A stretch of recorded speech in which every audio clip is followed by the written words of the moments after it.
তুমি কি তোমার প্রিপারেশন ফেজও এমন ছিলে যে মানে হ্যাঁ এই টাইম থেকে এই টাইমে আমি এটা পড়বো, মানে এই সাবজেক্টেই পড়বো, ইট won't be doing anything else? তুমি কি এরকম ছিলে তখন থেকেই? হ্যাঁ, আমি অনেক এটা ফলো করেছি যে আমি টাস্ক গুলি লিখবো কিন্তু টাইমটা লিখবো না, কিন্তু কয় ঘন্টা দেওয়ার চেষ্টা, এস্টিমেটেড উই আওয়ারটা রাখতাম।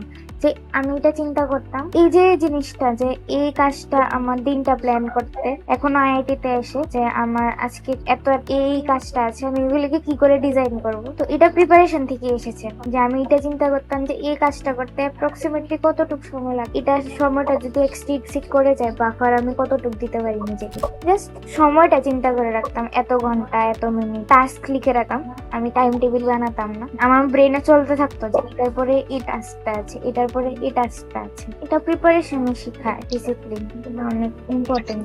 যদিও আমি কলেজে এসে বেশি একটা ভালো করে এটা ফলো করতে পারছি না, আমি অনেক ডিসওরিয়েন্টেড হয়ে গেছি compare to preparation life society. এখানে অনেক ফ্রিডম হুম আছে, তবুও অর্গানাইজ থাকাটা অনেক দরকার হুম লাইফে। আমি বিশ্বাস করি ইকুয়ালিটিটা আমাকে আস্তে আস্তে প্রিপারেশন শিখিয়েছে, যে একটু টাইম চিন্তা করে নিলে যে এতটুকু সময় লাগবে আমার এই কাজটা করতে, তাহলে আমার মানে এতদিনে এই কাজগুলি আমি করতে পারবো। আনরিয়ালিস্টিক কোনো গোল থাকে না, প্লাস নিজেকেও ভালো লাগে যে হ্যাঁ আমি এই কাজটা করেছি।